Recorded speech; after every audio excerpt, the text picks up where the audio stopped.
Hello friends, I am Komal Balala. 5 days GK capsule की series में हमने ऑलरेडी मई month का करंट अफेयर्स डिस्कस कर लिया है। उसके साथ साथ ही 10th जून तक का करंट अफेयर्स भी हमने डिस्कस कर लिया था। इन एनी केस अगर आपसे ये करंट अफेयर्स मिस हो गया है तो कोई टेंशन की बात नहीं है। आप हमारे चैनल को सब्सक्राइब करिए और प्ले लिस्ट में जाके आप सभी वीडियोस वॉच करिए, क्योंकि ये जो सारे टॉपिक्स है ये सभी गवर्नमेंट कॉम्पिटिटिव एग्जाम्स के लिए मोस्ट इंपॉर्टेंट है, चाहे यूपीएससी हो चाहे आरपीएससी हो।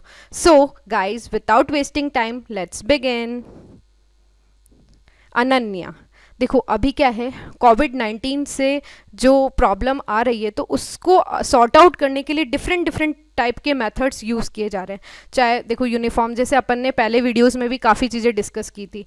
कोई एंजाइम का डिस्कवर किया जा रहा है, कभी मतलब है ना, कोई रोबोट्स बना रहे हैं, कोई एप्लीकेशंस बना रहे हैं, जैसे आरोग्य सेतु ऐप बना था, कोविड बीप ऐप बना था। ऐसे काफ़ी डिफरेंट स्टेप्स उठाए जा रहे हैं। तो उसी डायरेक्शन में एक और स्टेप है, उसका नाम है अनन्या। बेसिकली ये क्या है, एक स्प्रे है। जैसे अपन परफ्यूम यूज़ करते हैं ना, उसी टाइप का ये डिसइंफेक्टेड स्प्रे है। किसने बनाया है इसे? बनाया है Pune based defence institute of advanced technology. ये बेसिकली क्या है, एक नैनो टेक्नोलॉजी बेस्ड है। ठीक है, तो ये क्या करेगा, कोविड-19 से अपन को बचाएगा। तो जैसे कोई भी बॉडी है या कुछ भी कोई भी आइटम है, उस पर इसको स्प्रे कर दिया तो डिसइंफेक्ट कर देगा, मतलब उसे कीटाणु रहित बना देगा। तो इसे कोई भी कॉमन मैन यूज़ कर सकता है, डॉक्टर्स यूज़ कर सकते हैं, कोई वर्कर्स यूज़ कर सकते हैं, हेल्थ केयर के जो वर्कर्स है वो यूज़ कर सकते हैं, जो अपने कोरोना फाइटर्स है वो यूज़ कर सकते हैं। इसे अपन कहाँ कहाँ यूज़ कर सकते हैं? मास्क में यूज़ कर सकते हैं, पीपी किट मतलब पर्सनल प्रोटेक्टिव इक्विपमेंट किट पे अपन यूज़ कर सकते हैं, एलिवेटर के जो बटन्स होते हैं, लिफ्ट के बटन्स पे यूज़ कर सकते हैं, जो कोई कंटामिनेटेड सरफेस है उस पर यूज़ कर सकते हैं, जैसे कि मेडिकल इंस्ट्रूमेंट हो गए, डोर के जो अपने दरवाजे का जो हैंडल होता है उस पर यूज़ कर सकते हैं, रूम्स में, कॉरिडोर्स में, इसको सब जगह स्प्रे कर सकते हैं। तो ये क्या करेगा कि कोविड-19 को केवल रोकेगा ही नहीं बॉडी में एंटर होने से, बल्कि उस वायरस को मार देगा। ये वो अपने डायरेक्ट कांटेक्ट में आएगा ही नहीं। ये 24 आवर्स तक इफ़ेक्टिव है। इसकी शेल लाइफ काफ़ी अच्छी होती है, मतलब ये जो शेल, इसकी जो लाइफ है स्प्रे की, वो काफ़ी अच्छी है। ओके, तो अनन्या क्या है, एक डिसइंफेक्टेड स्प्रे है जो कोविड-19 से अपन को बचाएगा।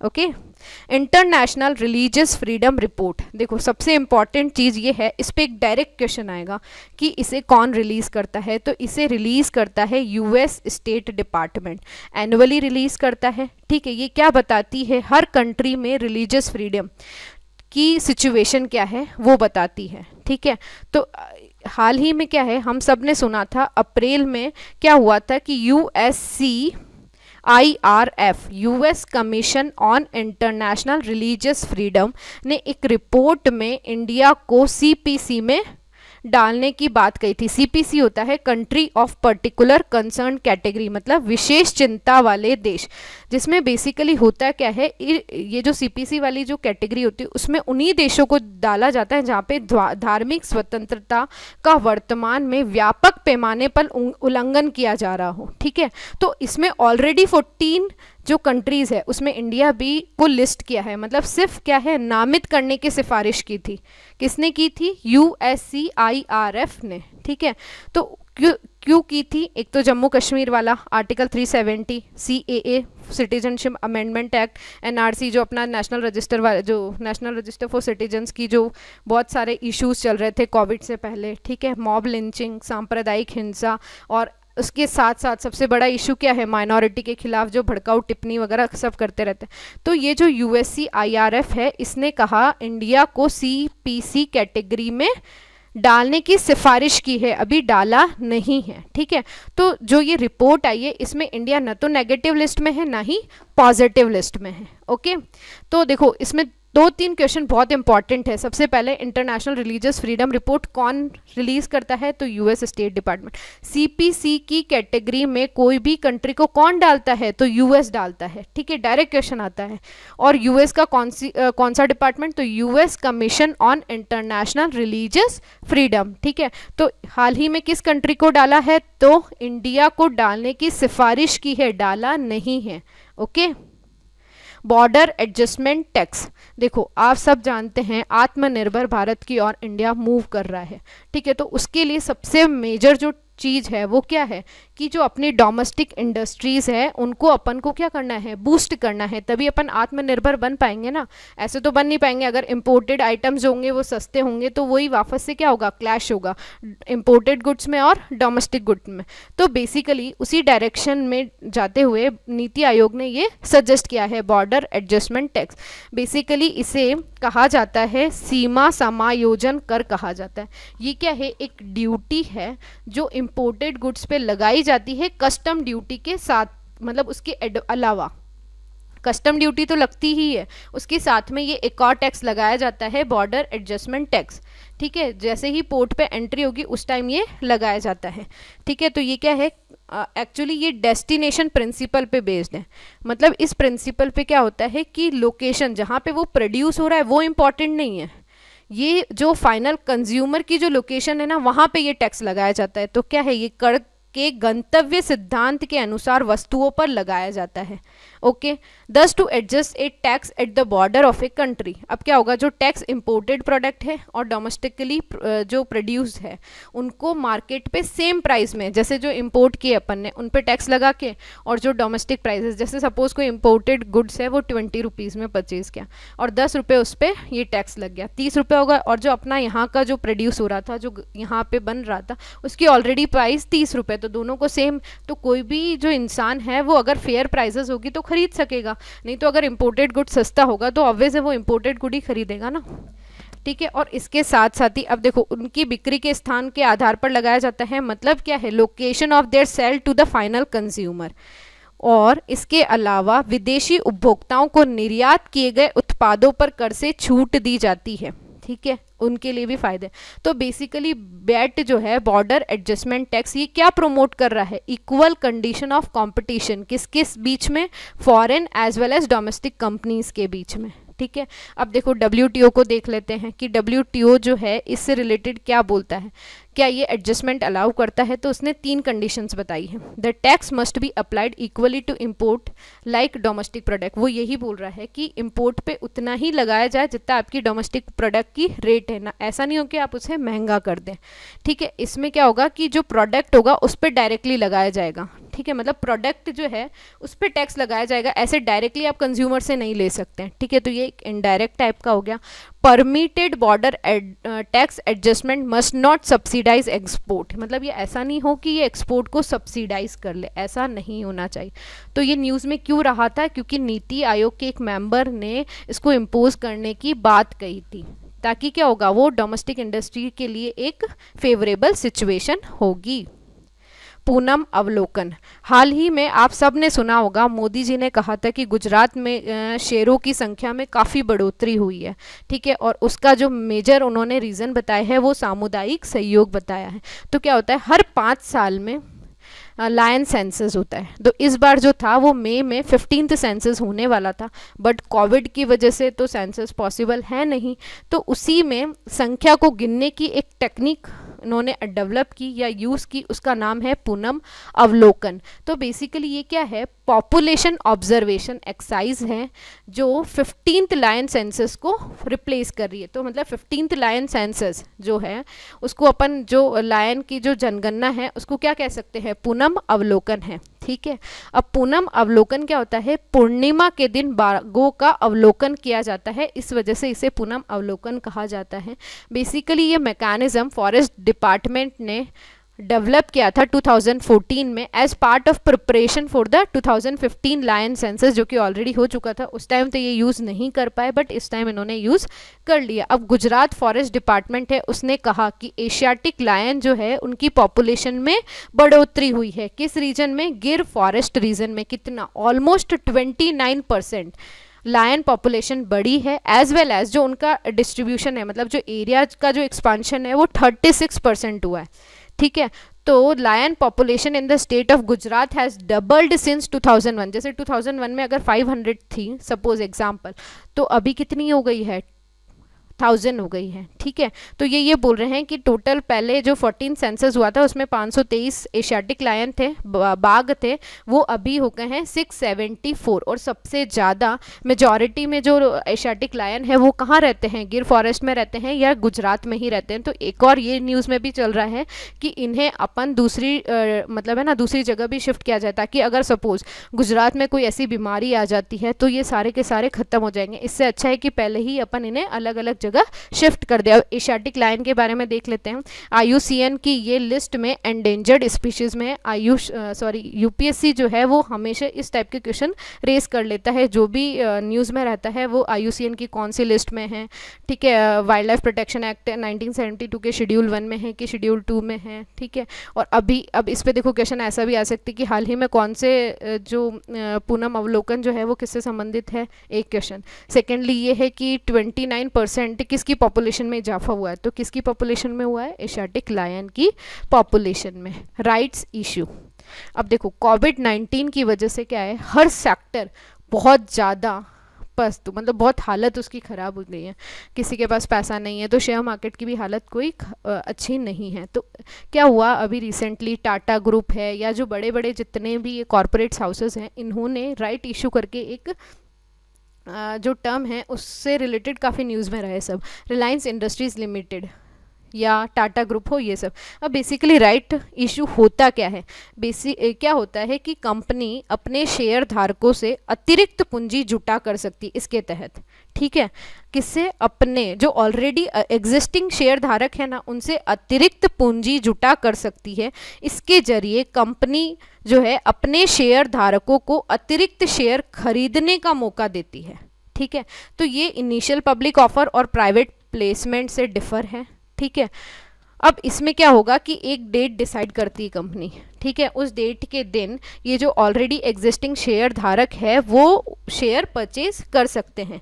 तो ये क्या होगा, अब ये जो शेयर से जो पैसा आएगा वो अपनी डेट ऑब्लिगेशन जो उनके उधार है या एसेट को खरीदने में, एक्सपांशन करने में पैसा यूज़ कर सकती है, बजाय कि वो लोन लेने के, ठीक है। तो ये बहुत एफिशिएंट एफर्ट है कैपिटल को बढ़ाने का, ठीक है। इसमें कोई भी शेयर होल्डर की मीटिंग की रिक्वायरमेंट नहीं होती है, बस बोर्ड ऑफ डायरेक्टर का एक अप्रूवल चाहिए होता है, उससे ये काम हो जाता है। और टर्न अराउंड टाइम जो है इसका ये भी बहुत कम होता है। तो ये कोविड-19 पेंडेमिक जैसी सिचुएशन के लिए सबसे शूटेड एग्जाम्पल है, क्योंकि क्या है, एक तो प्रोसेस बहुत ईजी है इसका, ठीक है, और कोई ऑब्लिगेशन ही नहीं है, ईजी गोइंग सब कुछ चीज़ हो जाती है, ओके। नेचर इंडेक्स 2020, देखो इसे रिलीज़ करता है एक जर्नल है साइंस का, नेचर रिसर्च, वो इसे रिलीज़ करता है। बेसिकली ये क्या है, एक डेटाबेस है जिसमें हाई क्वालिटी रिसर्च आउटपुट का डेटाबेस है ये, ठीक है। तो इसमें क्या होता है, इंस्टीट्यूशनल, नेशनल, रीजनल लेवल के जो इंस्टीट्यूशंस होते हैं डिफरेंट डिफरेंट कंट्रीज़ के, उनके रिसर्च पेपर इसमें रखे जाते हैं, ठीक है। फिर उससे उनका पूरे का एक डेटाबेस बनाया जाता है। तो टॉप 3 कंट्रीज़ जो है इस इंडेक्स में वो है US, China and Germany. Overall India की रैंकिंग 12th है।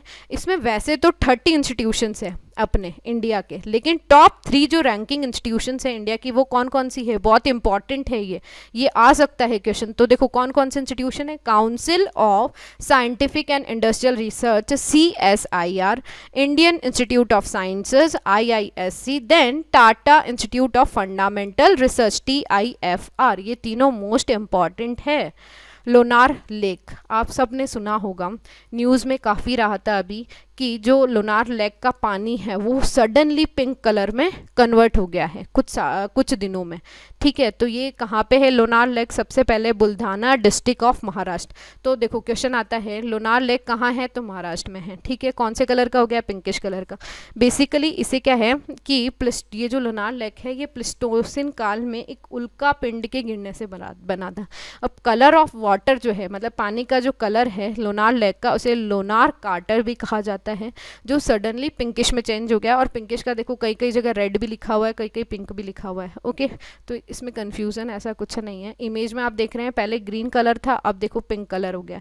तो ये नॉर्मल कब होगा, ये बोल रहे हैं जैसे ही पानी, बरसात का पानी आएगा तो ये नॉर्मल आज हो जाएगा, ठीक है। लोनार लेक को लोनार कार्टर भी कहा जाता है। ये बेसिकली एक नोटिफाइड नेशनल जियो हेरिटेज मॉन्यूमेंट है।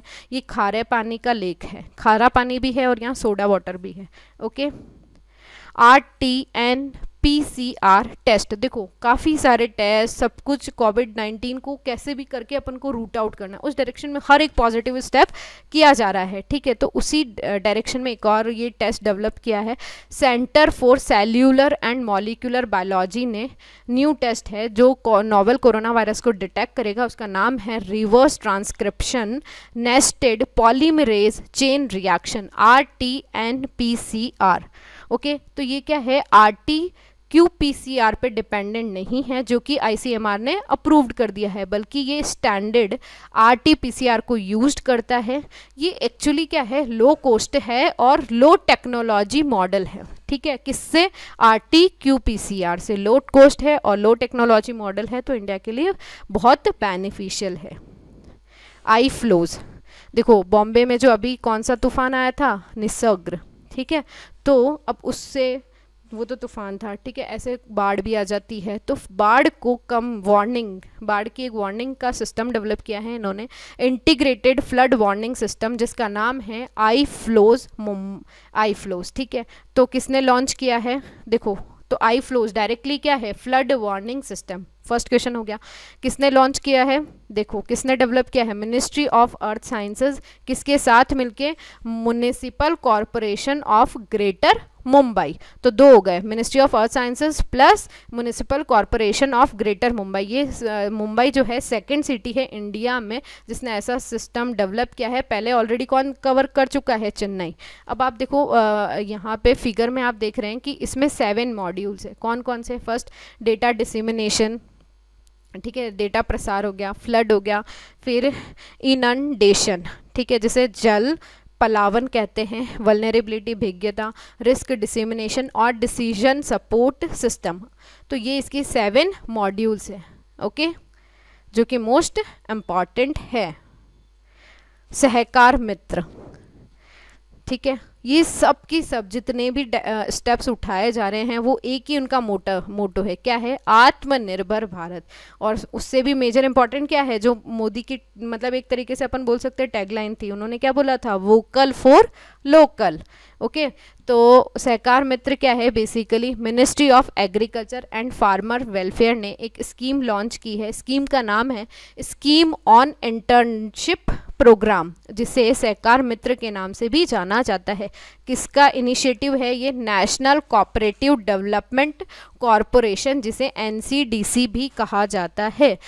किसके लिए है, यंग प्रोफेशनल के लिए। तो ये देखो दोनों को बेनिफिट कर रही है, कोऑपरेटिव्स को भी बेनिफिट करेगी और यंग प्रोफेशनल्स को भी बेनिफिट करेगी। बेसिकली ये क्या होगा, कोऑपरेटिव जो इंस्टीट्यूशन है उन्हें किस वे में हेल्प करेगी कि यंग प्रोफेशनल के जो न्यू एंड इनोवेटिव आइडियाज़ हैं उससे तो जो कोऑपरेटिव इंस्टीट्यूशन है उनको फ़ायदा हो जाएगा। और इंटर्न वाले जो हैं, जो मतलब यंग प्रोफेशनल है, उन्हें क्या होगा, एक एक्सपीरियंस होगा इन ऑर्गेनाइजेशन में काम करके, ताकि वो क्या होंगे, सेल्फ रिलायंट बनेंगे। ठीक है, तो बेसिकली ये एक यंग प्रोफेशनल को अपॉर्चुनिटी प्रोवाइड कर रही है प्रैक्टिकल एक्सपोजर और लर्निंग की, वो NCDC और कोऑपरेटिव के साथ काम करके। और ये जो इंटर्नशिप होगी 4 महीने की होगी और पेड इंटर्नशिप है, मतलब उन्हें स्टाइफंड भी दिया जाएगा। तो ये एक बेसिकली प्रोफेशनल्स को अपॉर्चुनिटी प्रोवाइड कर रही है जो एकेडमिक इंस्टीट्यूशन है, ताकि उनमें लीडरशिप और एंटरप्रेन्योरशिप जो रोल है वैसी क्वालिटी डेवलप हो और वो FPO की तरह काम कर सके।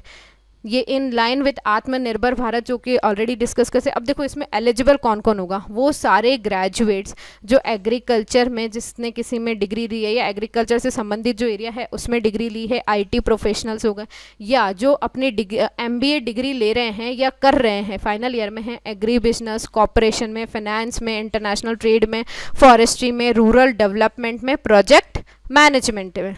ओके, तो सहकार मित्र किससे संबंधित योजना है, सबसे पहले स्कीम ऑन इंटर्नशिप प्रोग्राम किसने लॉन्च की है, ministry of agriculture and farmers welfare.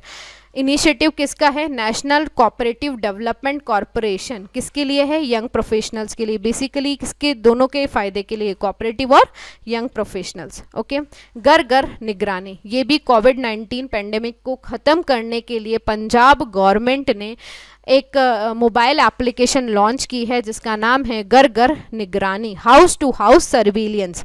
Basically क्या करेगा, एक टूल की तरह यूज आएगी ताकि अर्ली डिटेक्शन और टेस्टिंग हो जाए कोविड-19 की, तो इससे कम्युनिटी स्प्रेड को रोका जा सकता है।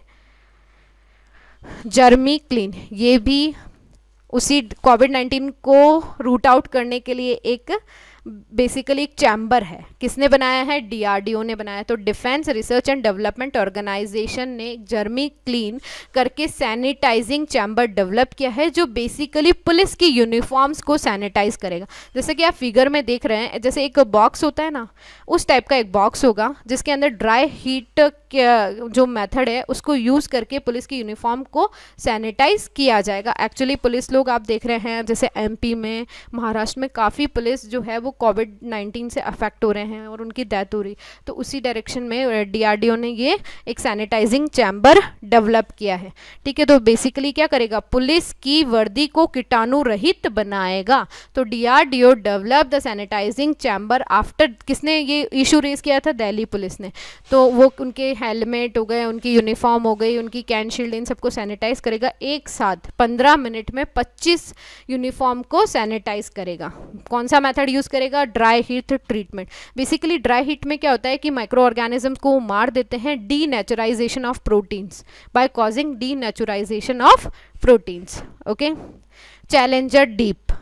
ठीक है, अब ये देखो क्या है, सबसे डीपेस्ट पॉइंट जो है वो चैलेंजर डीप कहा जाता है अर्थ के सी बेड का।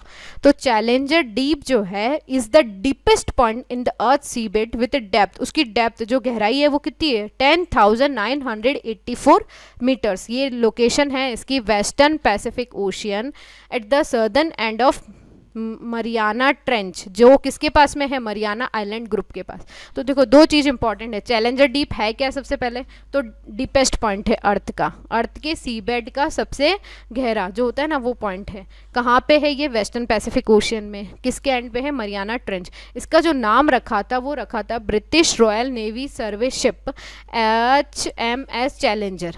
उसने सबसे पहले डेप्थ को रिकॉर्ड किया था फर्स्ट टाइम। इस वजह हाल ही में ये न्यूज़ में इसलिए रहा, एक एस्ट्रोनॉट है और बेसिकली ओशोनोग्राफर एक लेडी है, कैथी सुलीवान करके, वो इस पॉइंट पे रीच करी है, first lady in the world जो इस डिपेस्ट पॉइंट इन द अर्थ पे रीच मतलब पहुंच गई थी। ठीक है, तो इस वजह से ये न्यूज़ में रहा। तो she has the first women to reach the deepest point in the earth. उसके साथ साथ ही कैथी सुलीवान जो है वो ऐसी महिला है जो अंतरिक्ष मतलब जो में चलने वाली मतलब चहल करने वाली पहली महिला भी थी। ठीक है, तो ये क्या है? कैथी सुलीवान। ये भी क्वेश्चन आ सकता है। आरोग्य पथ। अब देखो अपन सब जानते हैं कि इंडिया का जो हेल्थ इंफ्रास्ट्रक्चर है वो इतना अच्छा नहीं है। ठीक है, तो अब क्या है कि जो जैसे अभी कोविड-19 जैसी पेंडेमिक सिचुएशन आ जाती है या ऐसी कोई मेडिकल इमरजेंसी आ जाए तो उसको डील करना बहुत मुश्किल हो जाता है। तो उसी के लिए अपन क्यों ना अब एक पेंडेमिक जो है अभी से इसको सीख के मतलब एक अपॉर्चुनिटी के रूप में देख के अपन अभी ऐसा सिस्टम बना दें कि अगर फ्यूचर में कोई प्रॉब्लम आती है तो अपन उसको तो सॉल्व कर सके और साथ ही साथ अभी वाले सिस्टम को अभी जो प्रॉब्लम आ रही है उसको भी थोड़ा अच्छे से मैनेज कर पाए। तो उसी डायरेक्शन में आरोग्य पथ है, बेसिकली एक इन्फॉर्मेशन प्लेटफॉर्म है जिसे यूनियन गवर्नमेंट ने लॉन्च किया है। ये क्या करेगा कि जो क्रिटिकल हेल्थ केयर जो सप्लाई है, ठीक है, उसकी रियल टाइम अवेलेबिलिटी की इन्फॉर्मेशन बताएगा मैन्युफैक्चरर्स को, सप्लायर्स को एज वेल एज कस्टमर्स को। इसे बनाया है CSIR, council of Scientific and Industrial research, national health care supply chain portal. ठीक है, ये बेसिकली इंटीग्रेटेड पब्लिक प्लेटफॉर्म है जो एक जो होता है ना one stop supply chain solution के रूप में प्लेटफॉर्म लॉन्च किया है। ठीक है, one stop single point availability of की हेल्थ केयर गुड, जैसे कि मेडिकल इक्विपमेंट हो गए, ड्रग हो गए या इससे संबंधित जो भी सारी चीज़ें हैं उन सब की एक ही मतलब पोर्टल पे सारी इन्फॉर्मेशन मिल जाएगी। आप उस पोर्टल पे देखेंगे कि कौन से डॉक्टर्स कहाँ हैं, ये मेडिकल इक्विपमेंट यहाँ मिल रहा है, ये ड्रग यहाँ है। ठीक है, तो किस किस के लिए फ़ायदा है? मैन्युफैक्चरर्स के लिए भी, सप्लायर्स के लिए भी, कस्टमर्स के लिए। तो ये क्या है? एक इन्फॉर्मेशन मैनेजमेंट है as well as forecasting database platform है नेशनल लेवल का, जो कैप्चर करेगा डिमांड एंड सप्लाई सिनेरियो को फॉर की हेल्थ केयर नीड्स आइटम्स। ठीक है, तो आरोग्य पथ देखो क्या है, कुछ भी नहीं, स्वास्थ्य संबंधी जरूरतों के लिए one stop supply chain solution के रूप में पोर्टल लॉन्च किया है यूनियन गवर्नमेंट ने, CSIR का है। Okay, border personnel meeting points. अभी इंडिया चाइना में बहुत बॉर्डर डिस्प्यूट्स चल रहे हैं, ठीक है। तो वहाँ पे क्या है, ऐसी कुछ लोकेशंस भी हैं जहाँ पे दोनों के जो आर्मी हेड होते हैं ना वो मीटिंग करते हैं, तो उसी को बॉर्डर पर्सनल मीटिंग पॉइंट कहा जाता है, जहाँ पे दोनों कंट्री के सेरेमोनियल और प्रैक्टिकल मीटिंग्स होती है ताकि वो बॉर्डर जो इश्यूज़ हैं उन्हें रिजॉल्व कर सके और अपने रिलेशन इम्प्रूव कर सके। तो फर्स्ट मीटिंग जो हुई थी वो कब हुई थी? First formal border personal meeting was established in 2013, formal, ठीक है। ओके, 5 मीटिंग पॉइंट है, 2 in the Indian union territory of Ladakh, ठीक है। एक सिक्किम में है, 2 अरुणाचल प्रदेश में, 5 हो गए। तो दौलत बेग ओल्डी, इसकी एक और इम्पॉर्टेंट खासियत है, ये दौलत बेग ओल्डी रोड जो है वो इंडिया का नॉर्दर्न मोस्ट पॉइंट है जो कि लद्दाख में है। चुशुल लद्दाख, नाथला सिक्किम, बमला अरुणाचल प्रदेश और किबिथु अरुणाचल प्रदेश। तो ये पांचों के पांचों बहुत इम्पॉर्टेंट है, ओके, लर्न कर लीजिएगा। इंडियन गोर, इसे बाइसन भी कहा जाता है। बेसिकली ये देखो एक बौदा गवली गाय टाइप सी है, ठीक है, लार्जेस्ट है, सबसे बड़ी, सबसे लंबी फैमिली ऑफ जो जंगली जो पशु होते हैं ना उसमें है। और ये क्या है, चारा खाती है, तो चारागाह पशु है। इसे वल्नरेबल कैटेगरी में है IUCN की लिस्ट में और प्रोटेक्ट किया गया है वाइल्ड लाइफ प्रोटेक्शन एक्ट 1972 के शेड्यूल 1 में, ठीक है। ये कहाँ कहाँ पाई जाती है? नागरहोल, बंदीपुर, काबिनी, मुदुमलाई नेशनल पार्क में, मसीना गुदी जो कि मुदुमलाई है। Recently first population estimation exercise जो है वो कहाँ पे कैरिड आउट हुई है? Nilgiri forest division of Tamil Nadu में, इस वजह से न्यूज़ में रहा था। लूनार पोलार एक्सप्लोरेशन, अभी एक्चुअली क्या हो रहा है कि चंद्रमा के लिए जापान और इंडिया दोनों साथ मिलके इसको लॉन्च करने की तैयारी कर रहे हैं। तो Japan is planning for a joint lunar mission with India, चंद्रमा से रिलेटेड है ये, ठीक है। तो इसका नाम है लूनार पोलर एक्सप्लोरेशन। तो इसमें क्या होगा कि लैंडर होगा और रोवर होगा जो कि चंद्रमा की सरफेस पे लैंड किया जाएगा, ठीक है। फर्स्ट टाइम ऐसा करने की प्लानिंग कर रहे हैं। इसे लॉन्च तो 2023 के बाद ही किया जाएगा, जिसमें लैंडर रोवर सब कुछ होगा, ठीक है। तो इसरो जो है वो लैंडर डेवलपमेंट में लीड रोल प्ले करेगा, ओके। तो बेसिकली लूनार पोलर एक्सप्लोरेशन किसका जॉइंट इनिशिएटिव है? इसरो और जाक्सा जो कि जापान की स्पेस एजेंसी है, ठीक है। तो इंडिया और जापान का जॉइंट इनिशिएटिव है। कैप्टन अर्जुन, ये भी कोविड-19 को कम करने के लिए एक पॉजिटिव स्टेप है, जिसे बनाया है रेलवे प्रोटेक्शन फोर्स पुणे ने अंडर द सेंट्रल रेलवेज। एक रोबोट है बेसिकली जिसका नाम कैप्टन अर्जुन नाम दिया है, जो कि स्क्रीनिंग का काम करेगा।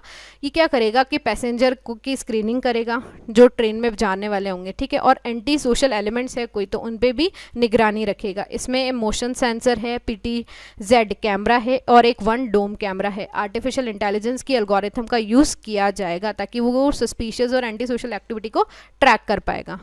PK मोहंती पैनल किसने कॉन्स्टिट्यूट किया है? RBI ने कॉन्स्टिट्यूट किया है। बेसिकली क्या करेगा? प्राइवेट सेक्टर बैंक के जो ऑनरशिप की गाइडलाइन को रिव्यू करेगा। तो 3 मेजर्स है कि देखो, एग्जिस्टिंग रेगुलेशन या जो गाइडलाइन है ऑनरशिप से रिलेटेड प्राइवेट सेक्टर बैंक की, उनको एग्जामिन करेगा। सजेस्ट अप्रोप्रिएट जो नॉर्म्स है उन्हें सजेस्ट करेगा ताकि जो कंट्रोल, कंसंट्रेशन और ऑनरशिप ऑफ बैंक से रिलेटेड जो इश्यूज आ रहे हैं उन्हें एड्रेस कर सके। एलिजिबिलिटी जो क्राइटेरिया है जो इंडिविजुअल्स अप्लाई करते हैं ना बैंकिंग लाइसेंस, को रिव्यू करेगा। तो PK मोहंती पैनल किससे संबंधित है? Ownership of private sector bank से संबंधित। अब जून 10, देखो ये जो वर्ड है ये उससे पता चल रहा है जून प्लस 19, ठीक है। बेसिकली ये क्या है? एक स्टेट हॉलीडे है जो कि US के 45 स्टेट्स में सेलिब्रेट किया जाता है। इसे एक तरीके से अपन यूँ सिंपल लैंग्वेज में कहे तो गुलामी का अंत हुआ था US में, उसे जून 19 के नाम से सेलिब्रेट किया जाता है, ठीक है। इसे इमेंसिपेशन डे भी कहा जाता है और जून 10 इंडिपेंडेंस डे, स्वतंत्रता दिवस के रूप में भी मनाया जाता है। जून 1865 में मेजर जनरल गॉर्डन ग्रैंजर जो कि टेक्सास में रुके थे, उन्होंने सिविल वॉर और गुलामी दोनों को ख़त्म कर दिया था। उसी दिन से ये दिन जो है जून 10 इंडिपेंडेंस डे के नाम से सेलिब्रेट किया जाता है। बेसिकली एक सिंबॉलिक डेट हो गई जो जिसने अफ्रीकन्स और अमेरिकन्स को स्वतंत्रता दी, ठीक है। तो ये क्या कर रहा है? गुलामी को ख़त्म कर रहा है। तो जून 10 किससे संबंधित है? तो बेसिकली ये एक जून 10 इंडिपेंडेंस डे है USA का, okay. Thank you guys. If you like this video, please like, share, and do not forget to click on the bell icon. Okay, bye.